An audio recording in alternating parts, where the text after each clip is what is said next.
6절 말씀까지 전체를 다 봐야 하는데 조금 내용이 길기 때문에 5절까지만 보았습니다. 오늘 주시는 말씀에 큰 은혜가 되시기를 바랍니다. 3일 동안도 평안하셨습니까? 네. 오늘도 이 수요 예배에 참여한 여러분을 축복하고 또 만나서 반갑습니다. 옆 사람과 인사하겠습니다. 오늘도 만나서 반갑습니다. 잘 오셨습니다. 은혜 많이 받으세요. 감사합니다. 고맙습니다. 사랑합니다. 축복합니다. 또 비대면 영상으로 예배하시는 분들 가운데도 주님의 은혜가 말씀으로 임하시기를 바랍니다. 수요일은 고린도 전서를 연속 설교하고 있습니다. 오늘도 이 말씀을 제가 서재에서 준비하면서 그냥 잠깐 묵상하고 기도하는데 하나님 그런 마음을 주세요. 제가 복음에 대한 이야기를 아주 지속적으로 하고 있잖아요. 그냥 들으면 지루할 만큼 저도 때로는 성경에 여러 가지 주제가 많이 나오지만 그러나 그 다른 주제보다 성경 속에 있는 핵심적인 내용은 복음 예수 그리스도인데 이것을 계속 성경에 기록된 대로 바울이면 바울, 베드로면 베드로, 또 신약 성경의 각자의 그 사도들의 그 편지를 결국 함축해 보면 복음의 내용입니다. 그런데 주님이 제게 그런 마음을 주셔요. 설교자는요, 설교할 때 어떤 조금이라도 불안하거나 좀 걱정이 된다거나 이 설교가 과연 우리 성도들에게 좀 맞는 설교일까? 이런 생각들이 종종 들어요. 그런데 그럼에도 불구하고 말씀을 준비해서 할 때 하나님 주시는 응답은 확신입니다. 복음의 확신. 그리고 또 하나의 응답은 평강입니다. 평강. 제 마음이 말씀을 준비하고 전하기 직전까지 마음이 불안하지 않고 평안해야 돼요. 여러분, 설교자를 위해서 꼭 그렇게 기도하시기 바랍니다. 그렇지 않아요? 설교자가 확신 가지 않고 마음이 불안한 상태에서 복음을 전하면 그게 영적인 양식이 되지 못하는 거죠. 그래서 항상 저는 그런 흥분된 마음과 또 열정과 그리고 마음껏 제가 깜냥껏 준비한 것을 준비하고 전할 때는 항상 평안한 마음을 주세요. 그건 무슨 얘기냐면 내가 기록된 말씀을 잘 전하고 있구나라고 하는 하나님의 주시는 평안한 마음입니다. 할렐루야. 제가 늘 말씀드리잖아요. 애기 엄마가 아기에게 젖을 먹일 때 엄마가 건강해야 돼요. 그래야 젖도 건강한 젖이 나와가지고 아이도 건강할 수 있어요. 엄마가 배 아프거나 설사하거나 그런 상태에서 아기에게 젖을 먹으면 아기도 똑같이 설사하고 탈나요. 마찬가지입니다. 더 나아가서 말씀을 받는 그런 성도들조차도 이제 그 말씀을 받고자 하는 기대와 열망을 가져야 됩니다. 사모할 때 배고픔이 있어야 돼. 갈증이 있어야 돼. 말씀에 대한 갈증. 그래야 이것이 흡수가 됩니다. 자, 오늘 말씀 역시 복음은 하나님의 능력이다. 따라하십시다. 복음은 하나님의 능력. 그렇게 믿으십니까?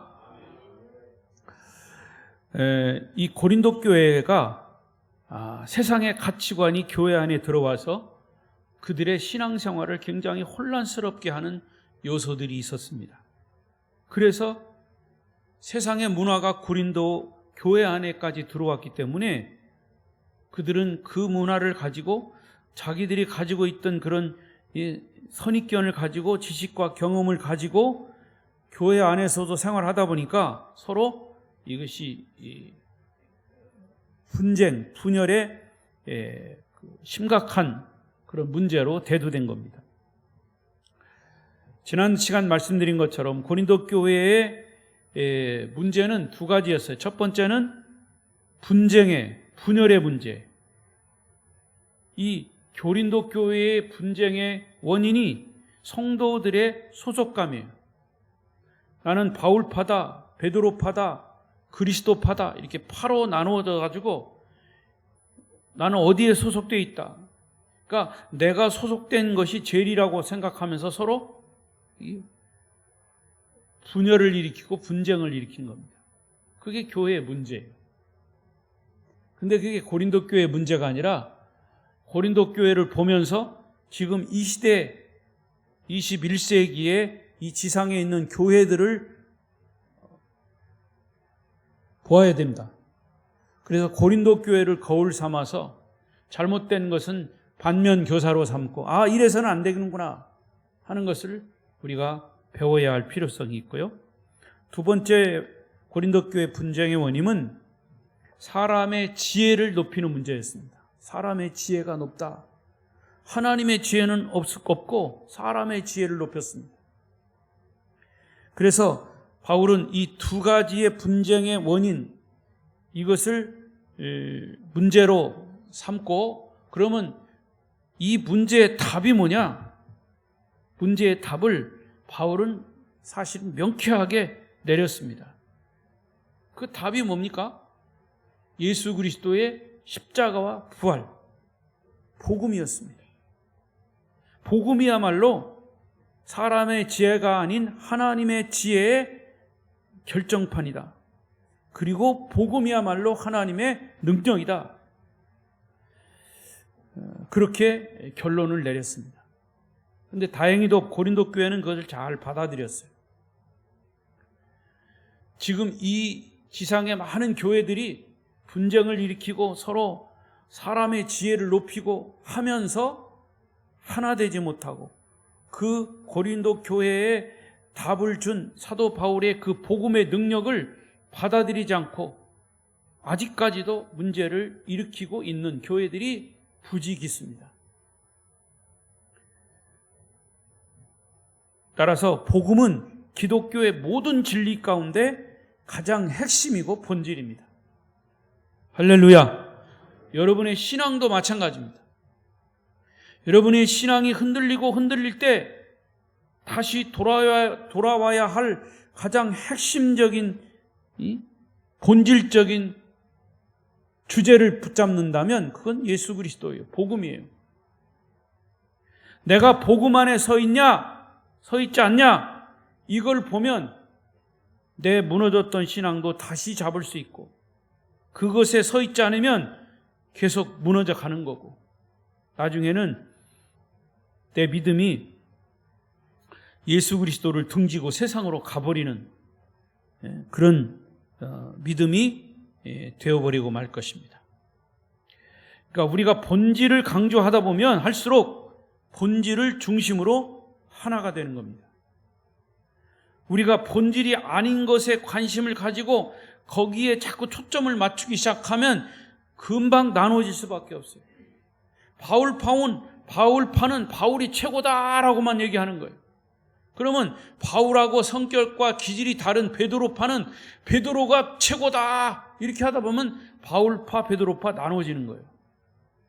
근데 서로가 자기들이 주장하는 것을 보면, 그 내용을 보면 바울이 얘기한 것이 뭐예요? 복음이었어요. 베드로가 얘기했던 것도 복음이었어요. 그러면 복음으로 바울파와 베드로파가 하나 될 수가 있는데도 그거 아니다는 거죠. 서로 사람을 세우다 보니까 나눠지는 거죠.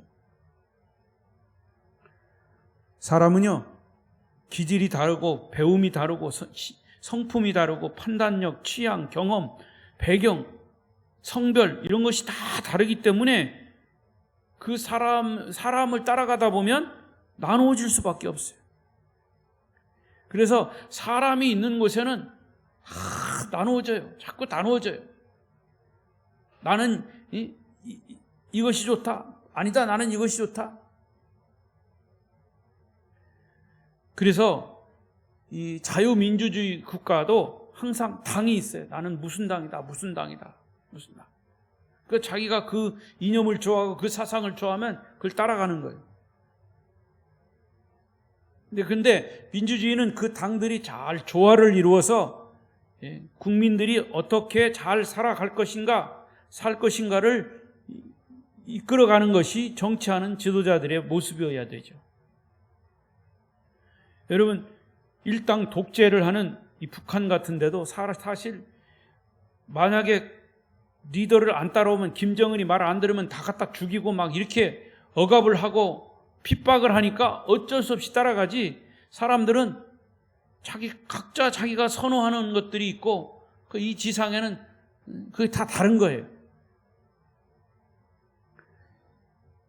교회 역시 마찬가지입니다. 다 그런 사람들이 다르고 다 다르지만, 그러나 교회는 이런 하나님이 세우신 그런 공동체, 딱 복음으로 세워진 공동체이기 때문에 서로 사람이 다르고 나누어진다 할지라도 복음으로만큼은 하나 될 수 있는 곳이 교회 공동체예요. 할렐루야. 어떤 교회에서 싸움이 일어났어요. 근데 싸움의 원인을 알고 보니까 교회를 건축하면서, 그전에는 이 강단에, 지금은 이제 이렇게 우리 교회 주로 나무로 이렇게 하지만 그전에는 이 카페트를 깔았어요. 강단에다가. 그래서 이 강단 카페트 색깔을 빨간색으로 하자. 주님의 보혈을 상징하는 빨간색으로 하자. 아니다. 고난을 상징하는 보라색으로 하자. 이거 가지고 싸우다가 교회 나눠졌대요. 강단 카페트 색깔이 빨간색이면 어떻고 보라색이면 어떻습니까? 중요한 것은 그 교회의 본질이죠. 그런데 사람들은 본질이 아닌 비본질적인 것을 가지고 싸운다는 거죠. 교회의 본질은 복음입니다. 우리가 복음을 강조하고 그리스도를 강조하고 그리스도에 집중하면 예수 그리스도를 바라볼수록 주 안에서 하나 되는 그런 역사를 경험하게 될 것입니다. 그래서 바울은 오늘 본문에서도 고린도 교회의 분열의 문제를 해결하기 위해서 해답을 줘요. 그 해답이 뭐냐? 복음의 성격을 구체적으로 말하고 있습니다. 자, 복음의 성격 첫 번째. 복음은 핵심이 있다. 복음의 핵심이 뭐냐? 복음의 핵심이 뭐예요? 예수예요. 예수. 제가 이제 3년 가까이 얘기하다 보니까 여러분이 이제 답을 하네. 이미 과거에도 다 알고 있는 거지만 그때는 점잖아서 대답을 안 하셨는지 몰라도 여러분 바로 나와야 돼요.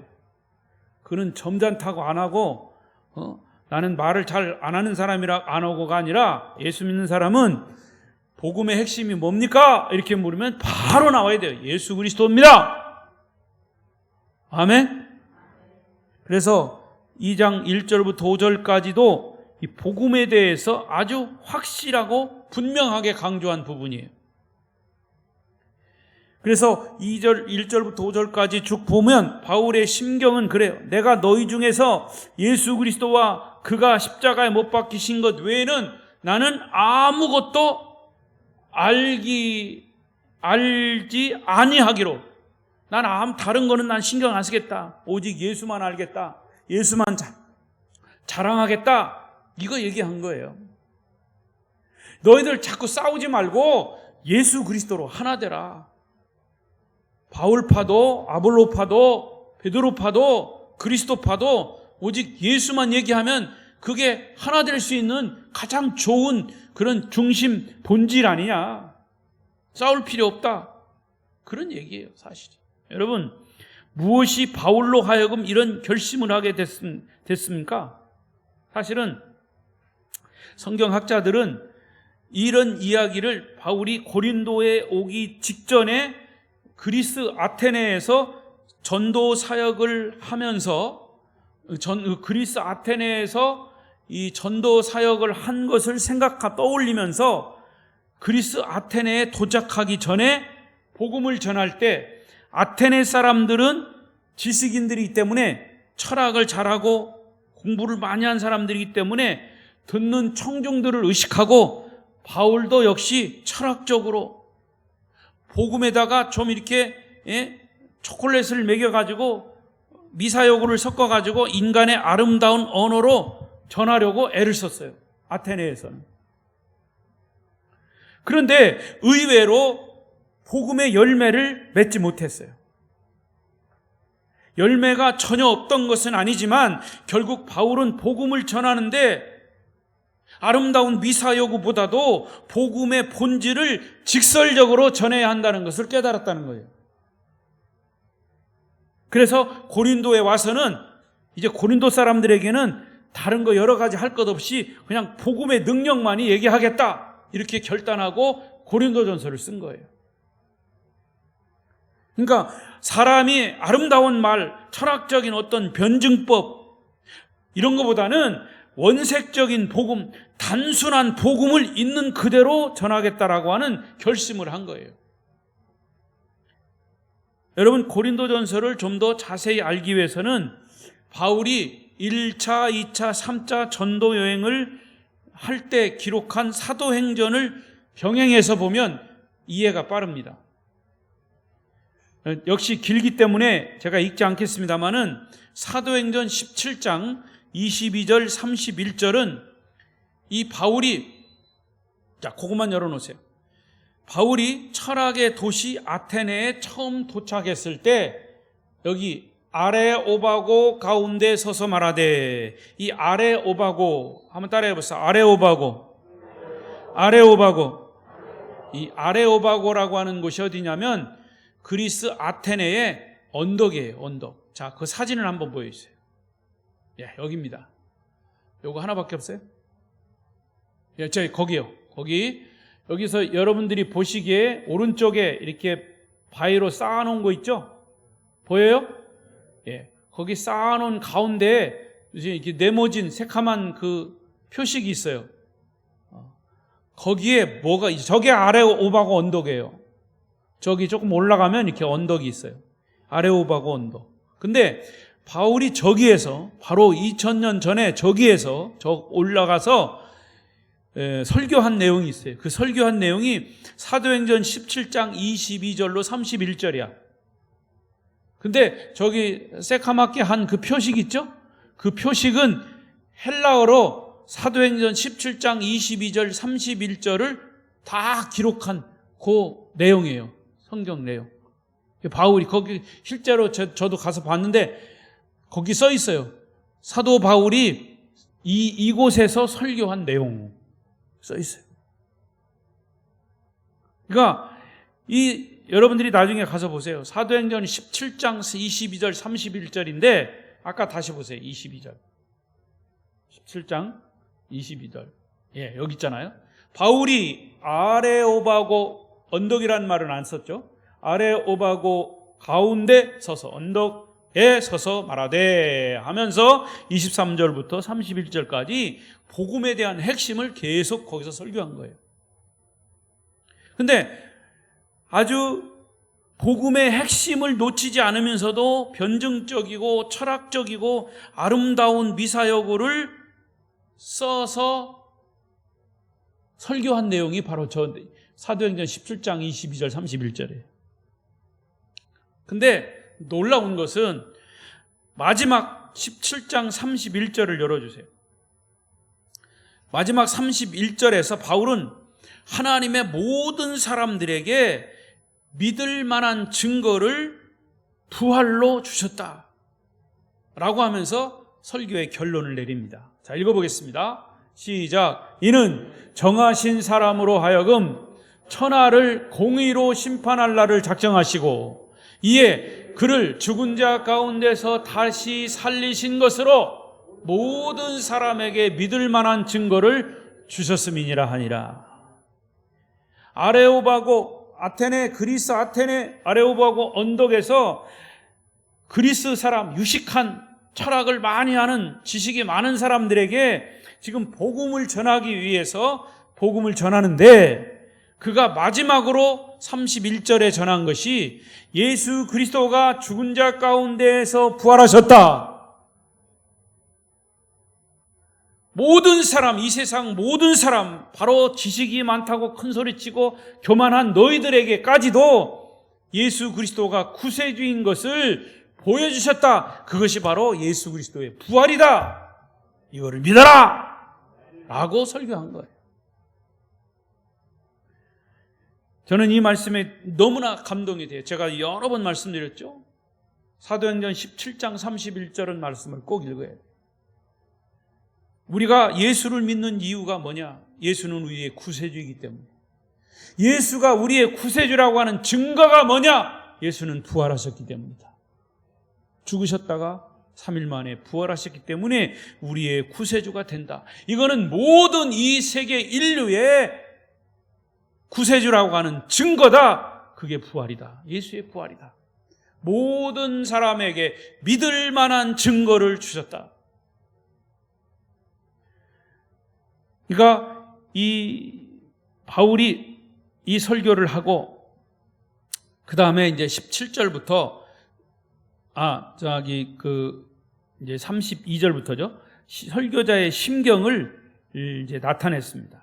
32절부터 바울이 아테네에서 복음을 전한 결과물이 뭐냐? 읽어보세요. 이 32절 시작. 그들이 죽은 자의 부활을 듣고 어떤 사람은 조롱도 하고 어떤 사람은 이 일에 대하여 내 말을 다시 듣겠다 하니, 거기까지만.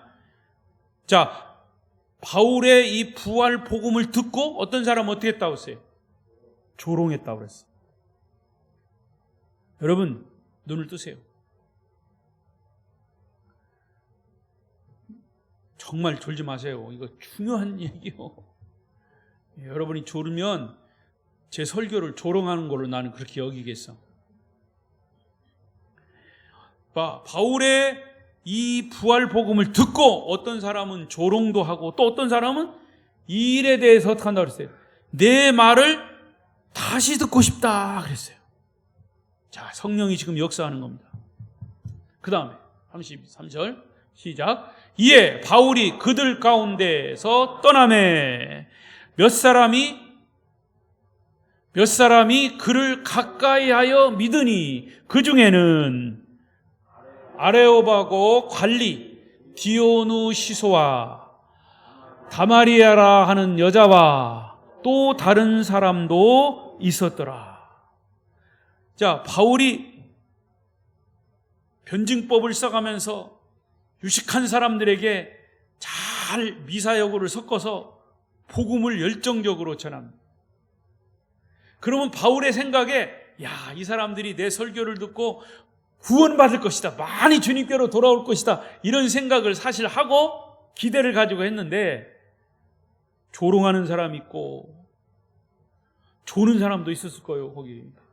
그리고 여러분, 그런 중에 그들 가운데는 나 당신 얘기 다시 한번 듣고 싶다, 듣고 싶다라고 하는 사람들 중에 몇 사람이 바울을 가까이 하면서 믿었다. 그 중에는 아레오바고 언덕을 관리하던 사람 디오누시오 이름이 나왔어요. 다말이라 하는 여자, 또 다른 사람들. 그러니까 바울이 복음을 전한 결과 몇 사람만 그를 가까이 하고 믿었습니다. 바울이 아테네 사람들을 의식하고 미사여구를 섞어가며 변증법적이고 철학적인 설교를 해서 복음을 전했지만 믿은 사람은 몇 사람밖에 없어요. 바울이 실망할 법도 한데 그는 실망하지 않았어요. 여러분, 저는 우리 아름다운 교회에서 이제 사역을 마칠 때까지 복음을 전하고 설교를 하고 여러분들 모두가 이 복음 안에, 복음에 붙잡혀서 다 천국 가기를 바랍니다. 지옥 가는 사람 하나도 없었으면 좋겠어요. 그럼에도 불구하고 한 사람이라도 만약에 이탈이 되거나 세상으로 갔다든가 믿음이 다 어떻게 없어졌다면 실망이 될 거예요. 근데 바울은 실망할 법도 한데 실망하지 않았어요. 오히려 그것을 기회로 자기의 변화된 모습을 보았다고 그랬어요. 자, 18장 1절부터 4절, 5절 읽어보겠습니다. 시작. 그 후에 바울이 아덴을 떠나 고린도에 이르러 안식일마다 바울이 회당에서 강론하고 유대인과 헬라인을 권면하니라. 실라와 디모데가 마게도냐로부터 내려오매 바울이 하나님의 말씀에 붙잡혀 유대인들에게 예수는 그리스도라 밝히 증언하니. 자, 여러분 느끼실지 모르지만 이 말씀을 자세히 보면 바울의 설교 스타일이 아레오바고에서 한 것과 고린도에서 한 것이 달라요.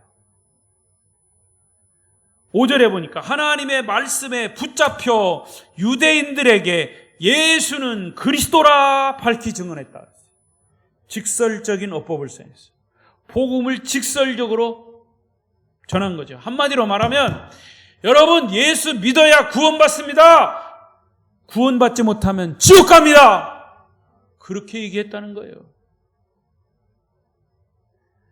바울의 설교의 핵심은 예수 그리스도. 바울은 아테네 그리스에서와 좀 다르게 고린도에서는 대단히 공격적이고 직설적인 설교를 한 것이다 그 말이에요. 복음의 핵심은 예수 그리스도다 분명하게 밝히고 있어요. 그런데 이렇게 복음을 직설적으로 전하다 보니까 핍박을 더 많이 받았어요. 반대도 더 많이 받았어요. 도전도 더 많이 받았어요. 여러분, 복음을 아름답게 잘 포장해서 말하면 반발은 없고 어떤 이 도전은 별로 없을지 몰라도 성령의 역사는 일어나지 않아요. 여러분, 성령의 역사가 강하게 일어나면 마귀도 강하게 역사합니다. 그런데 점잖하게 믿으면 마귀도 점잖해요. 왜? 너는 내 밥이다 생각하니까. 그러나 직설적이고 명쾌한 복음이 선포될 때 사탄의 역사가 만만치 않지만, 그러나 하나님의 성령은 사단을 이미 머리통을 쳐가지고 박살냈기 때문에 성령의 역사는 사단의 역사를 눌러 이기는 겁니다. 할렐루야. 복음에는 능력입니다. 이런 성령의 역사들이 일어나는 곳이 바울의 고린도 교회 현장이었습니다. 그래서 이런 배경을 가지고 고린도 전서를 공부하면 우리가 쉽게 깨달을 수가 있습니다. 윌리엄 바클레이라고 하는 성경 주석학자의 이야기가 재밌는 일화가 있습니다. 영국에서 어느 술주정뱅이가 아주 술만 먹으면 그냥 주사를 얼마나 심하게 하는지 모든 사람들에게 피해를 주었던 사람이에요. 그런데 그가 예수를 영접하고 변화가 되었습니다. 소위 거듭났어요. 그랬더니 과거에 그의 술 친구들이 그를 놀리기 시작합니다. 비아냥거리기 시작합니다. 야, 친구야, 예수가 물로 포도주를 만들었다는데 너 그거 믿냐? 그러면서 계속 비아냥거립니다. 그때 이 변화된 친구는 이렇게 말합니다. 나는 물이 어떻게 포도주가 됐는지 설명할 수는 없지만 너도 알다시피, 너도 나를 보다시피 그동안 내 몸은 술떡이었다. 나는 술만 먹으면 이렇게 주사를 해가지고 많은 사람에게 피해를 주었었다. 그러나 이제는 내 몸은 성전이 되어서, 너희들도 알다시피 우리 집은 술집이었다. 그러나 이제는 우리 집은 하나님을 예배하는 예배당이 되었고, 이제는 늘 찬양이 울려 퍼지고 하나님을 경배하는데, 과거에는 우리 집에서 늘 술 파티만 벌어졌지만 이제는 술집이 예배당이 되었으니 그게 하나님의 역사가 아니냐? 이런 나와 내 집의 사건은 예수가 십자가에 죽으셨다가 3일 만에 부활하신 엄청난 사건과 무엇과 다르냐? 친구들아, 너희도 예수 믿어라. 할렐루야. 이렇게 복음을 전했다는 겁니다. 그렇습니다. 복음만이 이런 변화를 가져오는 겁니다. 복음의 핵심은 예수 그리스도의 십자가와 부활입니다. 그래서 바울이 분열된 고린도 교회를 향해서 복음의 핵심인 예수를 강조하고 또 강조할 때 고린도 교회는 하나로 회복된 줄로 믿습니다. 이게 복음의 핵심이에요. 자, 그러면 복음의 두 번째, 복음의 성격은 복음의 뿌리가 뭐냐? 뿌리.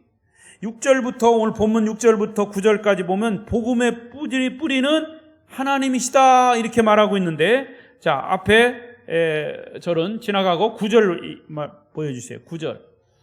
9절에 보면 읽습니다. 시작. 기록된 바 하나님이 자기를 사랑하는 자들을 위하여 예비하신 모든 것은 눈으로 보지 못하고 귀로 듣지 못하고 사람은 마음으로 생각하지도 못하였다 함과 같으니라. 복음은 하나님이 당신을 사랑하는 사람들을 위해서 어떻게 했다고 그랬어요? 예비한 것이다. 앞으로 보세요. 하나님이 자기를 사랑하는 자들을 위하여 예비하신 모든 것. 이게 복음의 뿌리는 뭐냐? 하나님 아버지예요. 그래서 바울은 갈라디아 1장 4절에 이렇게 또 얘기했어요. 시작. 그리스도께서 하나님 곧 우리 아버지의 뜻을 따라 악한 세대에서 우리를 건지시려고 우리 죄를 대신 대속하기 위하여 자기 몸을 주셨으니. 자, 그 앞에 그리스도께서 하나님 곧 우리 아버지의 뜻을 따라, 복음은 하나님 아버지의 뜻을 따라 우리 인류를 구원하시려고 예수 그리스도를 십자가에 죽게 하시고 부활케 하신 하나님의 예정하심이에요. 복음의 뿌리입니다. 여러분이 태어난 것은 누구 때문에 태어났어요? 우리 아버지, 어머니. 우리 아버지, 어머니는 누구 때문에 태어났어요? 우리 할아버지, 할머니. 이게 복음의 뿌리를 찾아가는 거잖아요. 그와 같이 예수 그리스도가 이 땅에 오신 것의 근거, 뿌리는 뭐냐? 하나님 아버지가 이 땅에 보내신 거예요. 그래서 이 재밌는 것은 복음의 근원이 하나님이신데, 이 복음이라고 하는 단어를 원어로 보면 케리그마라고 하는 뜻이에요. 케리그마. 근데 이 케리그마는 헬라어 어디서 왔느냐? 케루소라고 하는 거예요. 케루소. 한번 따라해 봅시다. 케루소. 케루소. 여러분은 헬라어를 지금 하고 있습니다. 케루소. 케루소. 이 케루소라고 하는 단어는 복음을 전파한다라고 하는 것에서 파송된 거예요. 그러니까 케르그마는 케루소, 복음을 전파한다. 근데 이 케루스라고 하는 헬라어 단어는 또 어디서 왔느냐? 이런 얘기가 있어요. 옛날 고대 왕이 지배하던 군주 시대에 왕을 대신해서 전령사를 보냅니다. 전령사, 전령이라고 그러죠. 전령. 그 지금으로 말하면 여러분, 우리나라 대통령을 대신해서 미국으로 가는 사람을 뭐라고 그래요? 대사라. 혹은 특별히 가는 사람은 특사라고 그러잖아요. 그런 거예요. 전령. 그런데 이 왕을 대신해서 메시지를 국민들에게 전하는 이 전령사는 사람들, 국민들을 모아놓고 왕의 메시지를 전달합니다. 그 전령사는 왕이 전할 만 말이 잘 꼬여가지고 안 되네요. 여러분, 조는 사람 자꾸 신경 써가지고 그런 거예요. 이상하게요. 거기 안 쳐다보려고 그래도 자꾸 쳐다봐요. 전령사는 왕이 전할 말만 전해야지 자기 말을 섞어 넣어도 안 되고 빼도 안 돼요. 더하거나 빼도 안 돼요. 왕의 메시지를 정확하게 전하는 것이 전령사예요. 그 말의 의미가 케루소예요. 케루소. 복음은 왕 중에 왕이신 하나님이 저 친히 우리를 위해 예비하신 하나님으로 말미암아 주어진 하나님의 메시지이기 때문에 사람이 임의로 놓고 임으로 빼도 안 돼요. 도해도 되고 빼도 안 돼요. 그래서 아까 제가 서두에 말씀드린 것처럼 하나님, 내가 설교할 때 하나님의 말씀 아닌 다른 거 여기다 끼워넣지 말고 하나님 말씀만 그냥 전령사로 잘 전하게 해주십시오. 그런 생각이 들 때 제 마음에 평안이 와요. 아멘. 근데 이 세상은 하나님의 그 메시지를 짐작하지도 못하고 상상하지도 못합니다. 8절을 보십시오. 8절 시작. 이 지혜는 이 세대의 통치자들이 한 사람도 알지 못하였나니 만일 알았더라면 영광의 주를 십자가에 못 박지 아니하였으리라. 맞아요. 세상 사람들은 예수님이 우리의 허물과 죄를 담당하기 위해서 십자가에 죽고 부활하심으로 우리에게 천국의 귀한 그런 영광을 안겨주실 거라는 사실을 알았더라면 예수를 죽이지 않았을 거예요. 세상의 어떤 지도자도 어떤 똑똑한 사람도 소위 성경을 연구한다는 그 제사장들까지도 그 사실을 몰랐던 거죠. 한 젊은 청년 예수가 십자가에서 인간의 죄를 대신해서 죽었다고 하는 사실 때문에 인간을 변화시킨다는 것이 상상이나 할 수 없는 얘기였어요. 사람들의 상식을 뛰어넘어 그 누구도 짐작하지 못하고 상상할 수 없는 사건. 그러나 이 젊은 예수가 3일 만에 부활한 사실 때문에 그가 하나님이 보내신 메시아임을 믿게 된 것이죠. 부활이라고 하는 한 가지 증거 때문에 하나님의 인류 구원의 비밀이 그냥 한 방에 풀려버린 거예요. 할렐루야. 여러분, 따라서 복음의 뿌리는 하나님께로부터 시작되었음을 다시 한번 확신하시기를 바랍니다. 자, 그러면 이제 마지막으로 이 복음의 핵심 예수 그리스도와 이 복음의 뿌리이신 하나님 아버지, 이게 메시지입니다. 복음의 메시지인데, 그러면 이것이 어떻게 이 복음을 전달하느냐? 복음의 전달. 이렇게 하나님으로부터 시작된 복음이 어떻게 사람들에게 전달이 됩니까? 여기 나온 대로 성령님께서 복음을 전달케 하신다. 성령님이 복음의 전령사다 그 말이에요. 자, 10절, 11절을 보십시다. 시작. 오직 하나님이 성령으로 이것을 우리에게 보이셨으니 성령은 모든 것 곧 하나님의 깊은 것까지도 통달하시느니라. 사람의 일을 사람 속에 있는 영 외에 누가 알리오? 이와 같이 하나님의 일도 하나님의 영 외에는 아무도 알지 못하느니라. 오직 하나님이 성령으로 말미암아 복음을 우리에게 보이셨다 그랬어요. 우리에게 계시하셨다. 리빌레이션이라고 그래요. 드러내 보이셨다. 드러내 보여준다. 드러내 보여준다. 그러니까 하나님께서 복음을 성령으로 드러내 보이셨습니다. 하나님의 마음, 하나님의 지혜, 하나님의 생각, 하나님의 계획을 잘 아시는 분은 누구냐? 성령님이에요. 그래서 10절에 하나님이 성령으로 이것을 우리에게 보이셨다고 말한 거예요. 복음은 성령으로 말미암아 우리에게 보여진 것, 계시된 겁니다. 그러니까 복음을 바로 깨닫기 위해서는 뭐가 필요해요? 성령이 필요한 거예요. 성령의 조명이 필요한 거예요. 여러분, 그래서 세상의 지식을 많이 가진 사람도 그 세상의 지식 가지고는 하나님의 이 계시된 성령의 조명이 없이는 계시된 이 복음을 깨닫지 못하는 거예요. 제가 지난번에 말씀드린 것처럼 니고데모도 세상에 많은 지식을 가졌지만 이 자연계, 이 세상의 지식을 가지고는 하나님의 그 영적인 계시를 깨닫지 못한 거예요. 거듭난다라고 하는 말의 의미를 깨닫지 못한 거예요.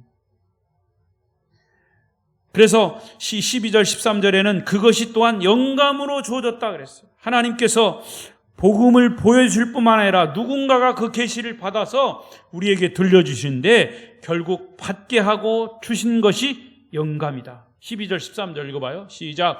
우리가 세상의 영을 받지 아니하고 오직 하나님으로부터 온 영을 받았으니 이는 우리로 하여금 하나님께서 우리에게 은혜로 주신 것들을 알게 하려 하심이라. 우리가 이것을 말하거니와 사람의 지혜가 가르친 말로 아니하고 오직 성령께서 가르치신 것으로 하니 영적인 일은 영적인 것으로 분별하느니라. 할렐루야. 여기 12절에서 중요한 단어는 받았으니 그 다음에 주셨으니 그 말이에요. 하나님으로부터 온 영을 우리가 받았고 그것을 은혜로 주신 것이 성령입니다. 영감이에요. 그래서 계시라고 하는 것은 우리가 알지 못했던 것을 성령을 통해서 하나님이 드러내시는 거예요. 뚜껑을 열어 비밀을 보여주신 거예요. 여러분, 복음을 깨닫기 위해서는요, 제가 계속 얘기하지만 복음을 깨닫기 위해서는 정말 성령의 감동하심이 우리의 영적인 뚜껑을, 닫혀진 뚜껑을 열어주셔야 해요. 그래야 복음이 깨달아져요. 근데 그것을 누군가가 받았어요. 누가 받았어요? 우리의 신앙의 선배들인 사도들이 그 복음을 받았어요. 그래서 우리에게 은혜로 전달해 주신 것이 뭐냐? 영감입니다. 영적인 감흥, 성령의 감동. 우리는 이 복음을 깨닫고 받아들일 때 비로소 그 복음이 내 것이 되는 거예요. 이것이 성령의 조명입니다. 14절부터 또 한번 읽어봐요. 시작. 육에 속한 사람은 하나님의 성령의 일들을 받지 아니하나니 이는 그것들을 그에게는 어리석게 보임이요 또 그는 그것들을 알 수도 없나니 그러한 일은 영적으로 분별되기 때문이라. 신령한 자는 모든 것을 판단하나 자기는 아무에게도 판단을 받지 아니하느니라. 누가 주의 마음을 알아서 주를 가르치겠느냐? 그러나 우리가 그리스도의 마음을 가졌느니라. 14절에서 중요한 단어는 그는 그것들을 알 수도 없다. 왜 알 수 없어요? 성령의 도우심이 있어야 아는 거죠. 깨달아지는 거죠. 육의 사람은 성령과 상관없이 사는 불신자들.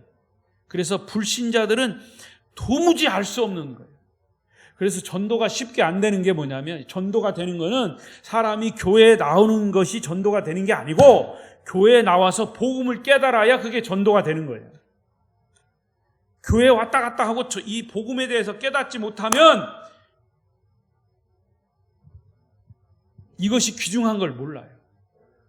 그래서 이 귀중한 걸 모르기 때문에 이거보다도, 복음보다도 더 귀중한 것으로 여기는 가치, 그게 자기의 취미생활이나 돈이나 자기의 명예나 다른 것들을 더 우선으로 여기는 거예요. 그러니까 이 중요한 복음의 가치를 차선으로 자꾸 생각하니까 복음에 사로잡히질 못하는 거예요. 그래 안타까운 거지. 성령이 조명하셔야만 복음을 바로 깨달을 수 있어요. 그래서 어느 날 베드로가 주는 그리스도여 살아계신 하나님의 아들입니다 이렇게 고백할 때 주님 말씀하시죠. 야, 그것은 내가 스스로 깨달은 것이 아니라 하늘에 계신 아버지께서 그것을 알게 해준 거야. 성령께서 알게 해준 거야 말씀하신 거예요. 성령의 조명 사역. 여러분, 성령님의 주된 사역은, 성령의 역사는 방언하게 하고 막 은사를 막 릴릴랄랄라 이렇게 하는 것도 있지만, 성령이 주된 사역은 뭐냐? 그 사람이 예수 그리스도가 구세주인 것을 바로 깨닫게 하는 것이 성령의 주된 사역. 그래서 여러분이 하나님의 말씀을 들을 때 바로 깨달아지면, 아, 오늘 성령께서 나에게 깨닫게 하셨구나. 깨달으시기를 바랍니다. 성령의 사역은 바로 그겁니다.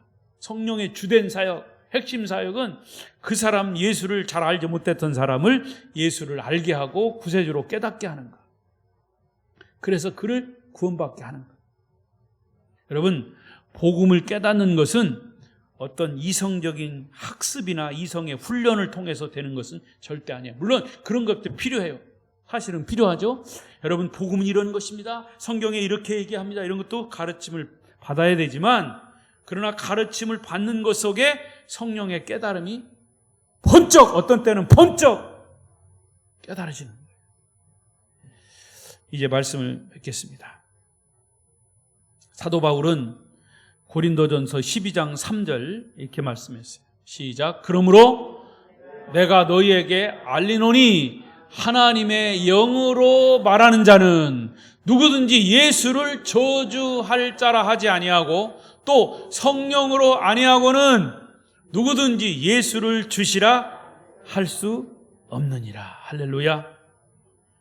그러니까 여러분, 성령님은 우리를 두 가지로 돕고 있어요. 하나는 우리 개개인의 구원받은 신앙을 지속적으로 성숙하게 하는 거예요. 그걸 여러분 위해서 기도하셔야 해요. 성령님, 나의 신앙이 우리가 찬송했듯이 독수리가 날개치며 올라가듯이 올라가게 하시고 성숙하게 해 주십시오. 또 하나는 성령님, 내가 복음을 전할 때 전도의 증인이 되도록 나를 도와주십시오. 근데 구원받고 주님 안에 살고 있는 성도들조차도 어떤 때는 전도하다가 성령 의지하지 않고 자기 경험, 자기 지식을 의지하고 전할 때 이럴수록 우리는 더 성령을 의지해야 합니다. 이제 말씀 맺겠습니다. 오늘 사도 바울은 믿음의 뿌리가 흔들리고 있는 고린도 교회 성도들에게 분명한 복음의 성격이, 복음의 핵심은 예수 그리스도다. 복음의 뿌리는 하나님 아버지다. 복음은 성령으로 말미암아 전달된다. 그러면 여러분, 복음의 성격을 들으면서 뭘 깨달으셨어요? 성부 하나님과 성령 예수와 성령과 삼위일체 하나님의 역사하심을 여러분 깨달았을 겁니다. 복음은 삼위일체 하나님의 역사, 그 역사 속에서 우리가 복음을 깨닫는 거예요. 삼위일체 하나님의 역사로 말미암아 복음을 바로 깨닫고 여러분의 신앙이 더 성숙해지시기를 축복합니다. 축복합니다. 기도하겠습니다.